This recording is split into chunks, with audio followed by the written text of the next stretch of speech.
bunch of babies. So,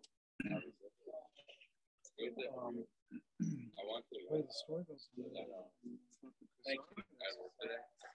All right.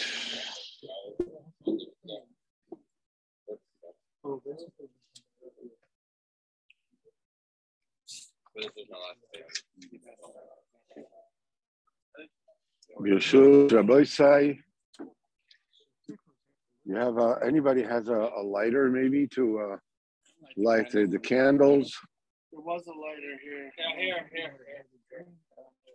It's blowing out. It's all the fans on. No. Turn the fan off? You can do that. It's the second. It's one closer power. Yeah. Keep going. One more time. Two more time. Last time. That's it. Oh, sorry. One time. Medium. One more. Can't be off. Medium. That's it. That's it. Okay. I think it's on low. That's fine. All right. Ooh, it's hot. There you go. You Nishma Shabin HaKodesh. Nachman ben Simcha ben Fege. Schus am Togen Aleinu. Baruch Hashem. It's incredible, fantastic schus that we have all of us getting together for a seuda of the Yortzeit of Rabbeinu HaKodesh. And it's very, very difficult. It's very, very difficult to speak about Rabbeinu himself. Because mitzad atzmoi,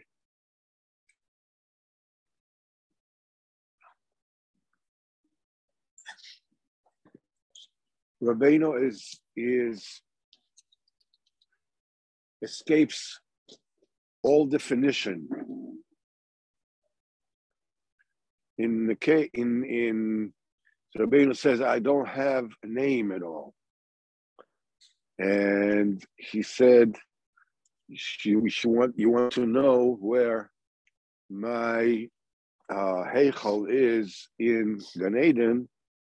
It is opposite the heichal of Baruch of Mezhiboj, by whose tzion we were on the way to Eretz Yisrael. So comes the question, why do you need to have a simon that his heichal is next to the tzion of, this opposite the heichal of Mezhiboj? You have the heichal of Rabbeinu itself. So he says, no, you need a simon. It says, because my heichal changes colors all the time. It is without a definition.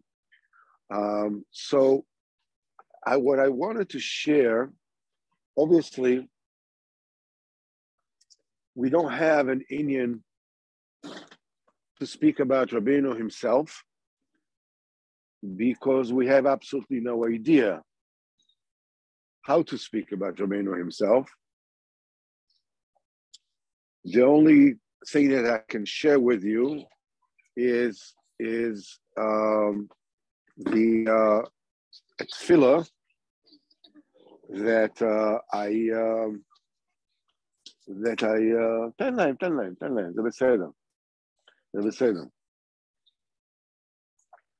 This is a tefillah that I say every single day amongst the rest of the tefillahs, and it says, Mola Rachamim, please be mezakemi to believe with all Ramach Evera v'Shasa Gidai in the Tzaddik HaKadosh v'Anoyer Rabbeinu Nachman ben Simcha v'Fege, and elevate me with the schus of this emuna, up and up, chishkal meher, until I will be zoche to be really a tzaddik.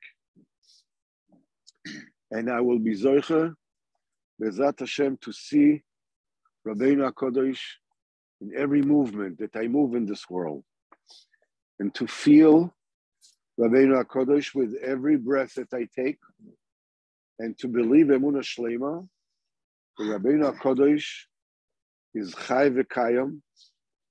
And by the way, there are Mara Mekoymes to everything that I'm saying. It's not just, like, okay, let's see who can blow the most smoke. Everything here is with Mekoyres. And the holy and pure body of Rabbeinu HaKadosh, his body, is greater and holier than my neshama. And every time that I will be Bezat Hashem in Erev Rosh Hashanah on Rabbeinu's Heilige Kever, I will believe with the Emunah Shlema, Rabbeinu sees me, that he hears me, that he feels me, and he wants to be Mekadesh me in all kinds of Helikites and all kinds of Kedushos, and to purify me in all kind of purifications. And he really, really wants what's good for me. And he wants my Kedusha. And he wants to be mamshich to me incredible neshama particles that have never existed in the world before. Because everything is in his hands. The Kadosh Baruch Hu gave in his hands to him the Memshala here in this world.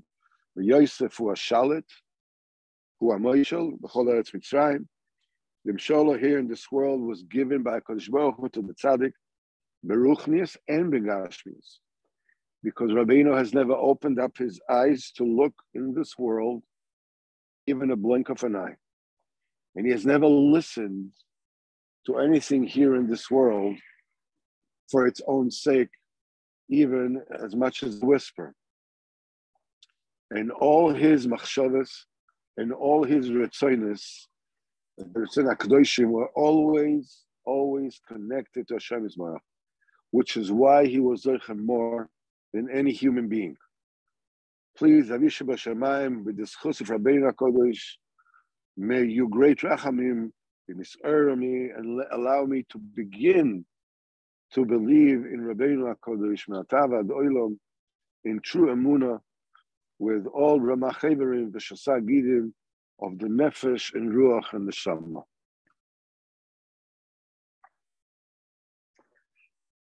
There is, to speak about what is, this is based on the Mitzvah of 7 Betlers.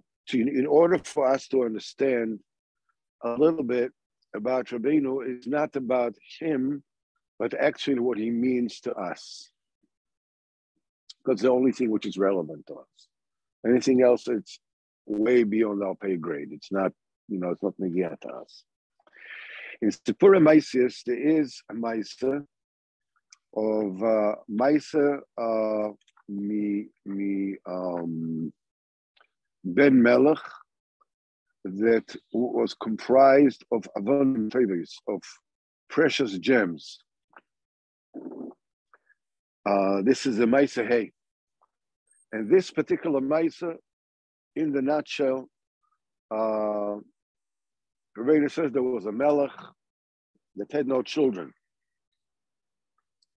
And he wanted to have children so that his Malchus will not be given over to strangers after him. The Melech, of course, is the Kadosh Baruch Hu, and he wanted to give the Malchus. We meet this giving over of Malchus many times in Sipur Maisius, and so they told him, let the Jews pray for you. So he called the Jews and he said, I want you to pray for me that I should have children. Which means there'll be Amshacha of the godliness of HaKadosh Baruch Hu in this world. So they went and they searched and they found a tzaddik nister, and they spoke to him, and that tzaddik said that he doesn't know anything. So they went to the Melech, they told him, no, we found a tzaddik nister, and we told him, and he said he doesn't know anything. So the Melech summoned the tzaddik nister and spoke to him, nicely. He says, the Jews are in my hands to do as I wish. So, I'm asking you, nice, to make sure that I have children. And this tzaddik said, B'ezrat Hashem, this year you will have a child.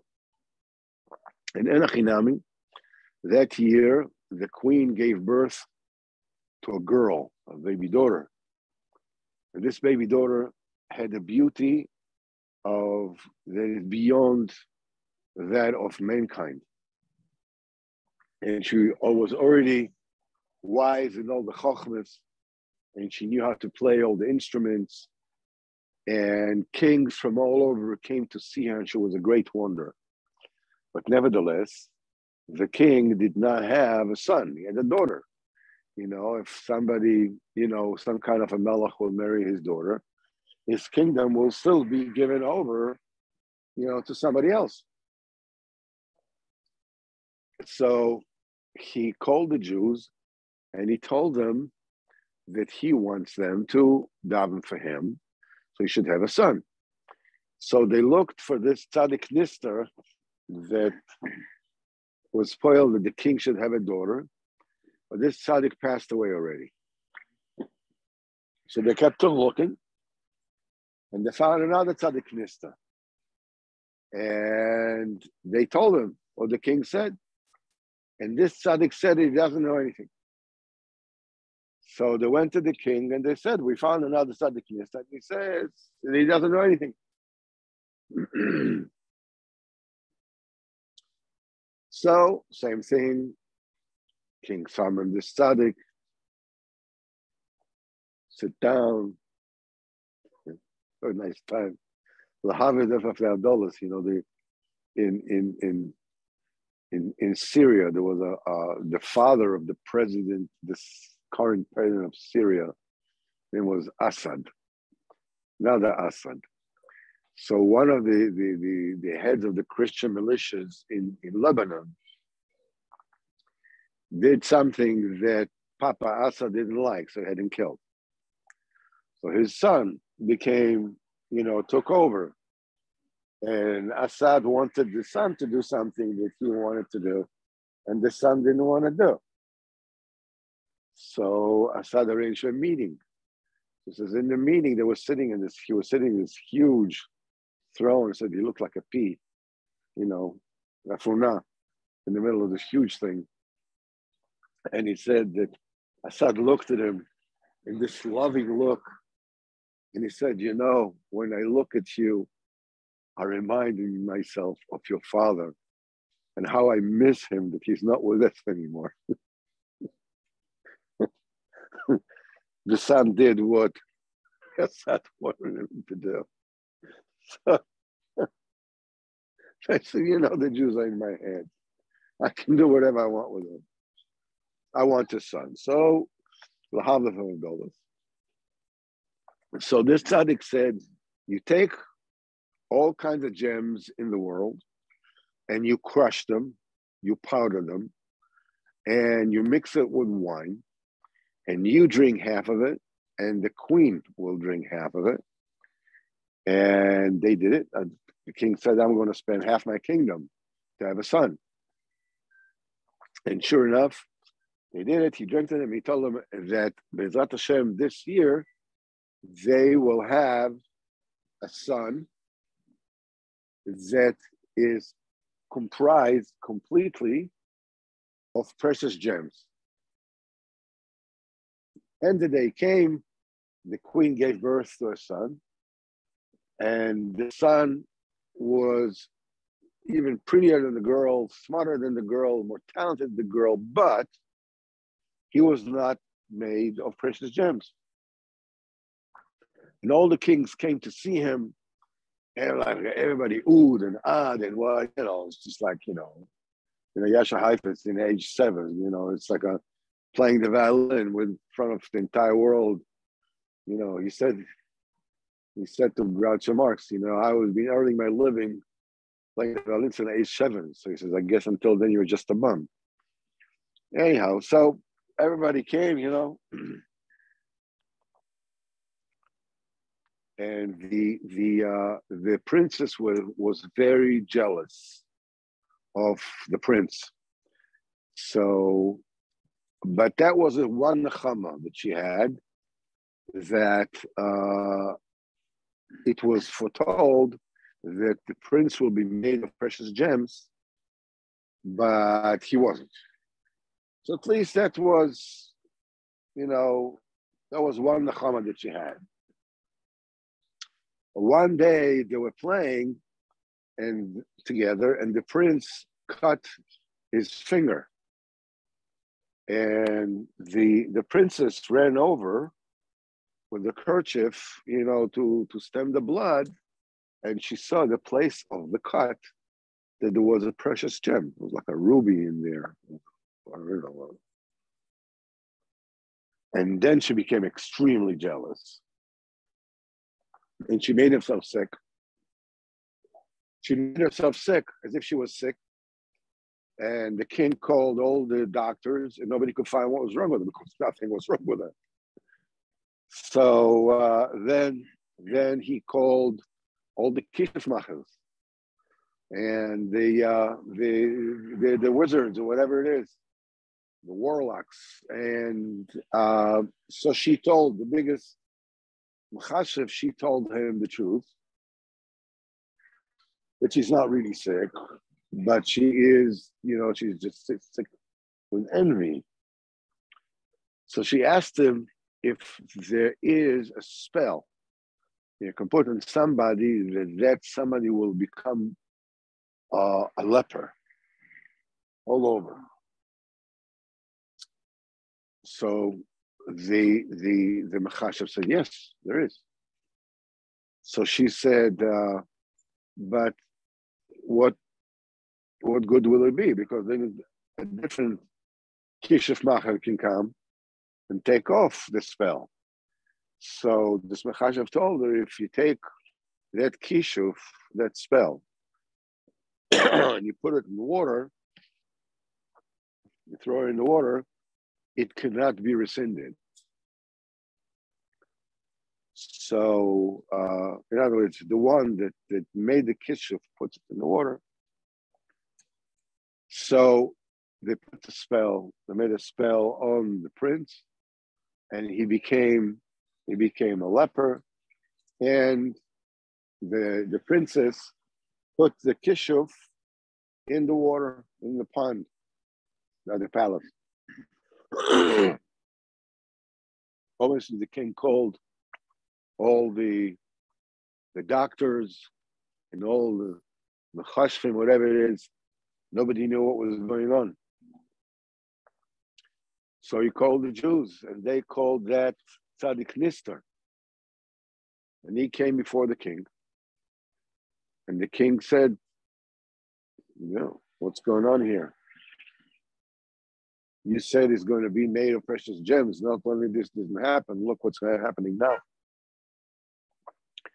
So this tzaddik nister went to HaKadosh Baruch Hu, and he spoke. And he says, Ribono shel olam, I didn't do this for me. I didn't do it for my cause. I did it for you. You need to save your children. Now, not only that what I said was not miskayim, in other words, he's not made of precious gems, but now everything is in danger of really, going.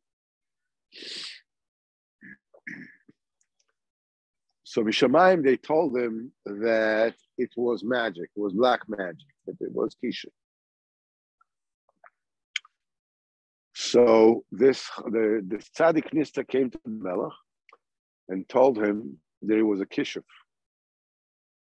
And they looked for any which way that they can take the kishuf off. And the princess really freaked out. She wanted to make sure that the spell was still protected. So she ran to the pond where the kishuf was, and she fell in the water. And the minute that she fell in the water where the kishuf was, the spell was undone, and the prince became healed, and being that his skin was leprous before, all the dead skin died, and it fell off, and everybody saw that the prince was comprised completely of precious gems. Under the skin was comprised of precious gems.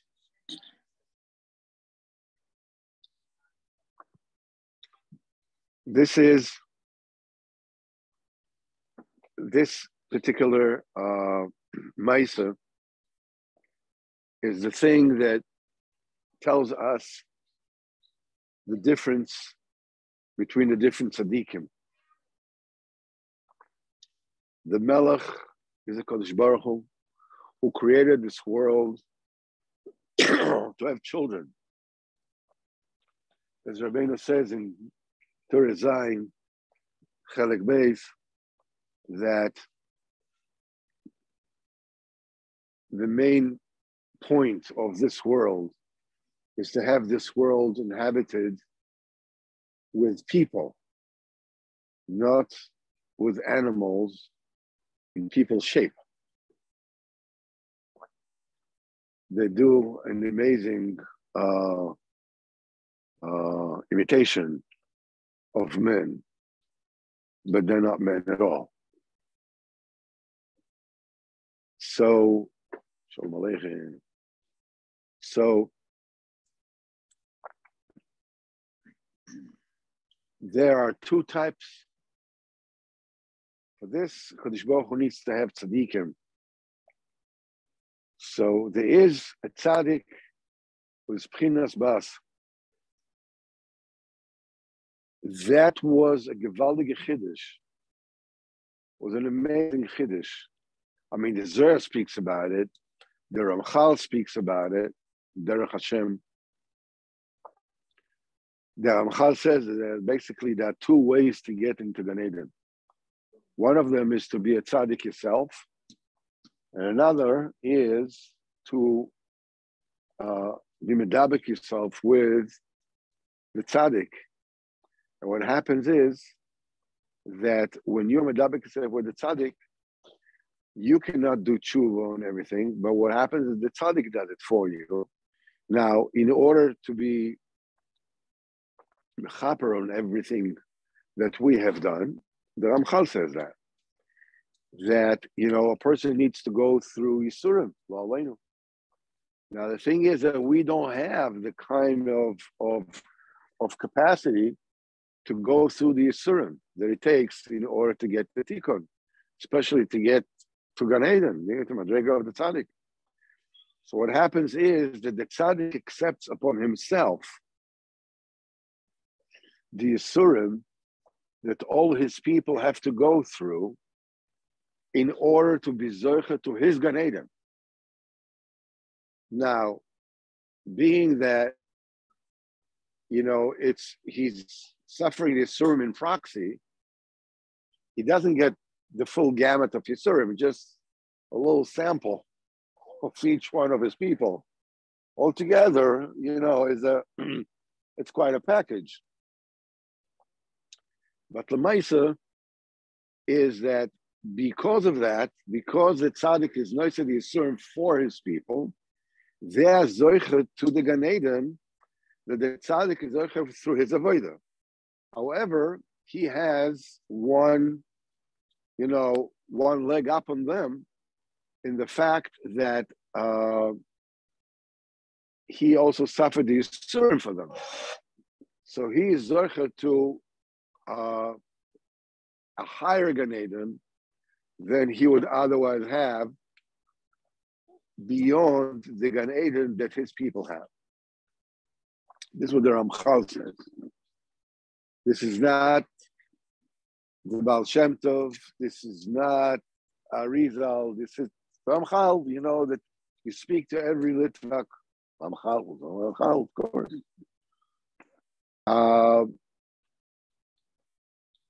So the thing is that the Baal Shem Tov was mechadesh this nekuda, this amazing nekuda, that there is such a thing as a tzaddik in the world.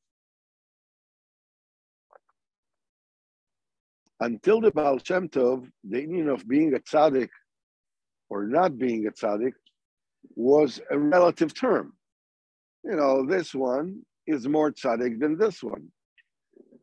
This one is more tzaddik than this one. In other words, it was like a measuring stick, kind of like he's a quantitative kind of thing. But the actual metzius that there is a metzius of a tzaddik, of somebody who becomes totally, who embodies this union of a tzaddik, which is Midas HaYesod. It's written in the Zohar Kodesh, in Tikkunei Zohar, at great length. But it sort of like got lost in the translation. First of all, the Zohar, was Nistar for 1,000 years. So basically, until the Baal Shem Tov, they knew, though obviously people knew they were tzaddikim. But this whole Indian that there is such a thing who is a tzaddik, which means it's the kedusha, it's godliness which is in a person. We know that there is already a medrash that the medrash says minayin shekaraloi HaKadosh Baruch Hu Yaakov kel. Where do we find, the medrash says, medrash? Where do we find a HaKadosh Baruch Hu called Yaakov Avinu a God, a deity? Excuse me? Come again? What do you mean? Shenema. Aviv and Yaakov Mizbeach, and Yaakov built a Mizbeach, Vayikra Loi, Kel Elokei Yisrael, and he called it Kel Elokei Yisrael.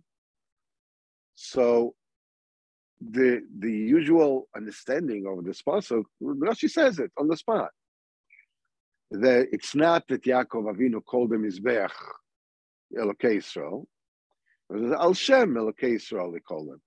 And Rashi adds, and Rabbeinu also said, where do we find that the Kadosh Baruch Hu is called Yaakov Avinu a God? And we should know, Vayikra Loi, in other words, the Kadosh Baruch Hu called Yaakov Avinu, Kel Elokei Yisrael. So comes the question, just a second, that sounds awfully close to Avodah Zarah, doesn't it? Kadosh Baruch Hu is called Yaakov Avinu God. But the answer is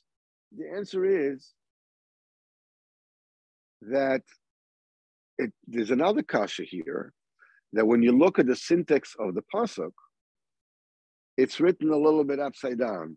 Vayikra Loi means somebody, Kadosh Baruch Hu, called him Yaakov Avinu Kel.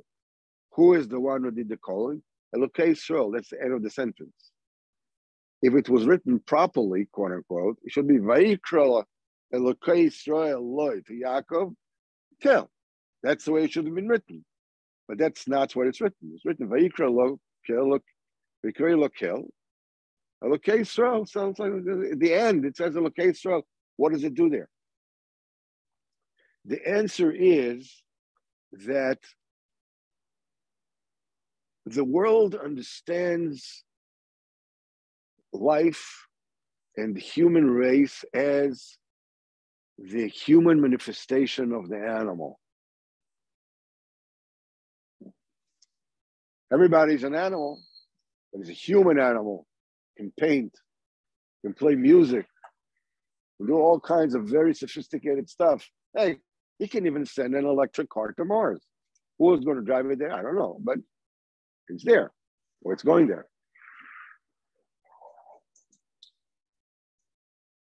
But HaKadosh Baruch Hu created, as Rebbe says, HaKadosh Baruch Hu created the world that we should be a human manifestation of godliness, that you should be a walking, talking human Hashem in this world. This is what you were made for.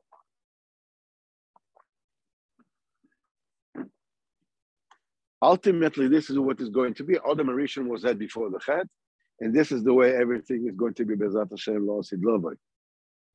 Yaakov Avinu was, they says that the form of Yaakov Avinu is engraved in Kitza Kovod. If you ever, I don't know, when you were kids, you're probably too young for that. We used to have this lantern, magic lantern, where there was a bulb inside and was a cutout, and you put this in, it looked like a duck, it looked like a dog. You remember that? Magic lanterns. Anyhow, so in the magic lantern of Kisa Kovod, there's a cutout of Yaakov Avinu, which means in the time of Yaakov Avinu, the light of HaKadosh Baruch Hu constituted Yaakov Avinu. That's the light of Hashem. That's the presence of Hashem. The presence of the Shekhinah at that time was divided into two. It was Rachel and Leah, as we know. Before that, it was Yitzchak and Rivka. Before that, it was Avram and Sarah. Yaakov Avinu constitutes the human manifestation of HaKadosh Baruch Hu. It's not that he is a foreign deity, there's a HaKadosh Baruch Hu, and there is also somebody else. No. The Pasuk is very precise. Vayikra HaKadosh Baruch Hu called Yaakov Avinu, Kel, which deity, which God? Elokei Yisrael. Yaakov Avinu has become an Elokei Yisrael, become a manifestation of Elokei Yisrael. This is what this was all about. So once we already have this Metzias of a tzaddik, there's already the Metzias of a tzaddik, the way that the Ramchal puts it. You join him. He takes whatever punishment that is coming to you.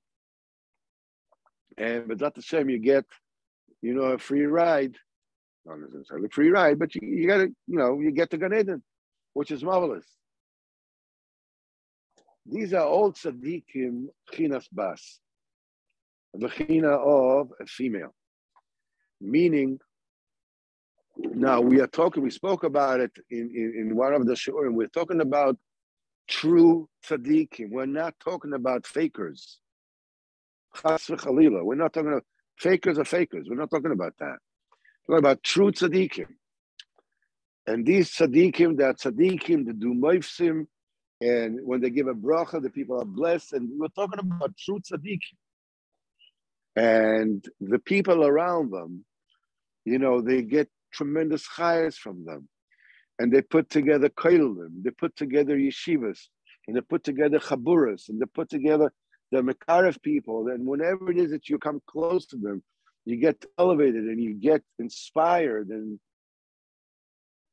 these are true tzaddikim, but these are tzaddikim pchinas bas. What does it mean as a tzaddik pchinas bas?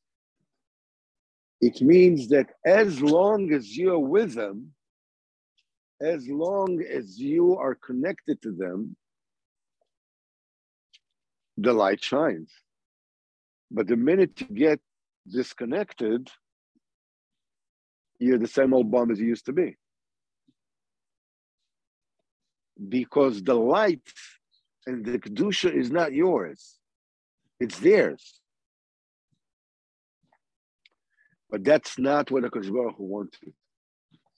HaKadosh Baruch Hu wanted the tzaddik pchinas ben. A tzaddik's pchinas ben, the first thing, you want to be a tzaddik pchinas ben? No problem. First of all, you're going to have a promise that it's going to be comprised of precious gems. It looks like a normal human being. That's the first thing. Second, What does it mean that he's made of precious gems? What's the nakud of being comprised of precious gems? What's wrong with, flesh and sinews and blood? What's wrong with that? But the point is that the nakuda of the tzaddik Pchinas Ben is to go down and to go through the bizoyon of being supposed to be made of gems, and he is not. He's supposed to go through all the bizyonos, to go through the leprosy. But the nakuda of that tzaddik is to go down to where every single Jew is, and to show that beneath the leprous skin that we all show out to the world, we are all made of precious gems, each and every one of us. So when you take any dibur of Rabbeinu, practically any dibur of Rabbeinu said mefurish, in Rabbeinu's in an inimitable way, he said, every dibur that I say works for this life, in the kever, in Olam Haba, Yom Adin HaGadol V'Hanora, Tchias HaMeisim, and Ad Bichlal. Every single dibur. You find diburim that no tzaddik ever said such diburim. I learned with my wife on Yom Tov. It's just a dibur of Rabbeinu. Rabbeinu said that when somebody speaks to his friend diburim about Avodas Hashem, he says, as long as these diburim are not totally false, but he's boasting, he's showing off. But there's a little bit of truth in it. It helps him. It elevates him. He says, however, if it's totally baloney, poppycock, then he says this is like drinking wine. If you drink a little bit of wine, it elevates your das. If you drink a lot of wine, you become drunk and you forget all the Torah. He says, if what you're talking about, Avodas Hashem, is all, just blowing hot air, and there's no fact in it, there's no truth in it, it's like being drunk. But if there is a nekuda of truth in this, it already has a tremendous chizuk, a tremendous tayelis to Avodas Hashem, to everyone, to the person who says it. You take a look at this saying, does this resemble any dibur of any tzaddik, anytime, anywhere? It's not even the same kind. It's almost like a pill that goes in and goes into the nefesh. Rabbeinu talks about you becoming a tzaddik. Rabbeinu is not about giving you slogans. It's not about, you always should think about somebody else, but you should. Rabbeinu is about making you into a ben melech she'asui ma'avonim tevis. And this is what Rabbeinu is about. What is actually Rabbeinu? Rebbe Yitzchok used to say that, he was a young bocher at the time when he was Mishamesh Rabbeinu Nachman. He said that Rabbeinu Nachman used to have a small chabura of people that were all Baalei Ruach HaKodesh, and with them he would sometimes speak of the greatness of Rabbeinu, but he wouldn't speak about Rabbeinu himself to anyone. Rabbi Yitzchak used to say, the only thing you need to know about Rabbeinu is without him, I can't do it. I can't do it without him. Why, who, ma, what does it mean? This doesn't matter. Rabbeinu cannot do it without me unless I do it, and commensurately with how much effort I put into it. This is how much Rabbeinu will do with me. It's like you do what you do and Rabbeinu will do the rest. All those things that you can't do.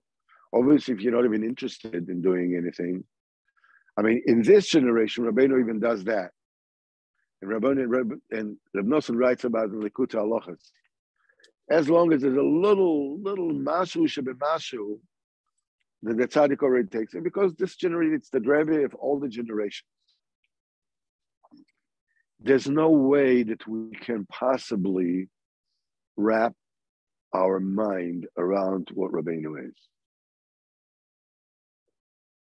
Because we cannot wrap our minds around what a human being is. We think we know what people are. Smoke chicken, Givaldi, unbelievable. Look at it. Wanting Torah. There was a funny thing that they had a eulogy in obituary. I'm sorry, eulogy. Obituary in the New York Times about Chaim Kanievsky, and the big smile. Somebody told them that once someone went in the street, somebody asked him how many times it says in the Torah a certain word, and it says there's 11. So no, there's another one in the Zohar, whatever it is. This is what a tzaddik is. You can do it in Wikipedia, no? I mean, you can do it in any computer can tell you that. What's the big spritz? Because he knows everything by heart. He's dovak in Torah. He's dovak in everything. He's dovak in, as Rabbeinu says in Torah Chaf Beis, the tzaddik is giving the Kodesh Baruch Hu eitzes, shiruta eitzah, how to save the world. And this emunah that we need in Rabbeinu, the question is, like, so why do I have to have this incredible emunah in the tzaddik? Why is it so important? Okay, I understand. Rabbeinu is, he helps, he works with me, he does whatever it is. But why do I need to have such deep emunah that there's secrets with everything that he does and everything that happens and everything? Why does it need to be that way? And when this, B'ezrat Hashem, I will finish. In Torah Chaf Beis, Rabbeinu says that the tzaddikim are in charge of hearing from HaKadosh Baruch Hu the din Torah that is on the world. They're supposed to wrap it up with izolirban, make sure that it doesn't leak. And then they're supposed to go and they're supposed to admonish the people and bring him back and give Musa to them. And when they're giving the Musa, they're also supposed to conceal it. So if they're supposed to conceal, how will we ever get to find out that they're giving us Musa? They are not allowed to tell us that there's a din, because the Chitzonim will find out, will become a din Torah, become a din Ackselrud. So when he goes through a complex Indian, he's supposed to come to the Shiva Roy, to the 7 shepherds. The Klal 7 shepherds from the Memuna is called Chosim Hayadim. And through this, you can get to the tzaddikim and you get the Musa from them. Okay. Sounds a bit complicated, but what's the point in this? I remember when we learned Torah Yortzeit, Torah 17, the Torah is built in such a way that it's a little difficult to understand the structure, because what Rabbeinu is saying is the main yira and ahava you receive from the tzaddik. And then Rabbeinu says you should know the purpose of the tzaddik is to find out what HaKadosh Baruch Hu wanted when he created every single thing in this world. The only way to find this out is to find what is the pride that HaKadosh Baruch Hu takes in every Jew, because the world was created for the Jews. So once you know what the pride he gets in the Jew, you understand why he created the world the way he did. And by the pride he gets from the Jews, this is where you get Yira and Ahava and so forth and so on. So the Biur Likutim was the most profound Biur Likutim. Aran asked supposedly this question that the tzaddik wants to find out what were the Ritzonos of HaKadosh Baruch Hu when he created the world, seems to be not negea. I mean, that's not germane to the Indian. The main Indian is to be Megala Torah and Yira. And the way it does it by revealing the pride HaKadosh Baruch Hu takes with every Jew. Why? What do we need to know that particular? So he asked this question, and he gives an answer. And I had some trouble understanding what the answer was at the time. So I spoke to my Rav, and I asked him, what is this Indian of why does Tzaddik wants to find out? And I got it. Man, did I get it. What did I get?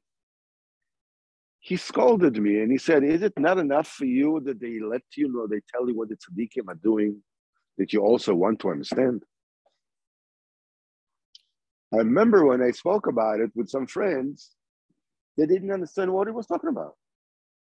Why not? Of course you want to understand. It's really Likutei Moharan. What would you want to understand? But when you have emunas tzaddikim, and you believe that your teacher, who is the Talmud of Rabbeinu, and you believe in his derech of avodas Hashem, and you know him to be completely dovok in Rabbeinu, in avodas Hashem completely, without leaving anything out. Rabbeinu says you need to believe that every single deed and word that they say, there is seudas, there's secrets, the What I got from that, because I told him, this is so my kasha, this is the Biur Likutim. So yes, the Biur Likutim has a teretz on that. What I got from him was that because of my emunah in him, that he heard, as Rabbeinu says in Torah Chaf Aleph, that Yatzam Edu Miros Berah, that how you correct the 7 candles by one of the eyes is closing your eyes from seeing bad. The shleimus is about Moshe Rabbeinu Tmunas Shem Yabit. And I heard from Tzvi Cheshen, he says it doesn't mean just not looking at things which are beneath you, but also look at the things which are beyond you. The scolding that I got from my Rav is, I'm smelling you looking into things which are not negea to you. It's not negea, that's not your Indian. This is not your Indian. It's not necessarily that this particular Indian is not my Indian. I can hear you, I can feel you. In other words, when you have emunas tzaddikim and your Rebbe has his drink on the right side, and you come to him and he looks at you and he puts it on the left side, if you have true emunas tzaddikim, you understand that he's giving you mussar. You started to look into yourself. And this is how he can hide the mussar, that the chitzoni will not know about it, but you will. And for this, you need the munah from the Shiva Sroim to get there. That's why we have to beg HaKadosh Baruch to have a Emunat Tzadikim Rabbeinu and his Talmidim. B'chol nefesh, and look for the Tzadik and search for Rabbeinu. We think, we know who he is. What's the big deal? We just go to Umar. You have to keep on searching and keep on searching. And why did this happen to me like this? And why did this happen to me like this? If Rabbeinu says, I wish upon myself to see the light that comes out of every step that you take coming to me. We had Kenai Nahor, 25 hours, 24 to 25 hours of travel each way. This year to Umar, we have about 25,000 people. That's about 1.5 million hours of steps with light coming out of every single step. All this comes with Emunas Tzadikim. We have to non-stop beg HaKadosh Baruch Hu to be Zocher for Emunas Tzadikim. Deeper Emunas Tzadikim. Sorry? Deeper Emunas Tzadikim. Deeper Emunas Tzadikim. Because as Rabbeinu says, maybe even if you know who the Tzadik is, and you're sitting out next to him, you still have no idea about the light of the Tzaddik is totally dark for you, and you have absolutely no idea what the lack of tzaddik is. It's an endless search. And Reb Nosson says, every person has to search every single day of his life for the light of the tzaddik. He says, Lo mebai, I'm not talking about somebody who doesn't even know who the tzaddik is. That he should go on his hands and knees looking for the tzaddik, and maybe it was 1 hour before he passes away to find out who the tzaddik is. But even if you know who the tzaddik is, every single day, every single step, find out, look for the Ruach HaKodesh of the tzaddik. Because as we said, as I said before, because the tzaddik feels you, he sees you, he loves you, he wants your tova, he wants to be mekar of you, he wants to give you chelke neshama that haven't existed yet. They don't exist yet. We spoke about it at length. I don't want to get too long about this. All I can tell you, we were zoicha with a present that is worth coming begilgul 1,000 times to zoicha de miskarev to Rabbeinu HaKadosh. Hashem is where Bezat Hashem should be mizakayas, and this incredible, fantastic, heilige seuda of the heilige Hilula, of the heilige tzaddik, Nachal Novea Mekor Chochma, Shelo Toam Tam Chet Miyama. You go to every tzaddik, and their Baruch Hashem Kenan are incredible tzaddikim absolutely everywhere. But Atalit al Kulana, something like this has never happened and will never happen again until Mashiach will come. Chidush kamoyu lo hoyo mina oilom v'ada oilom. Ashreinu, ashreinu, ashreinu, ashreinu. We say it, okay, we compare it. Aval ashreinu, tak ashreinu, ashreinu, ashreinu. Hashem yazo. Hu Rabbeinu mekocho, ve'amartem kol echai, Adonenu mekocho, O Yisrael, Hu Yishchai, Nachal v'vaya mekocho.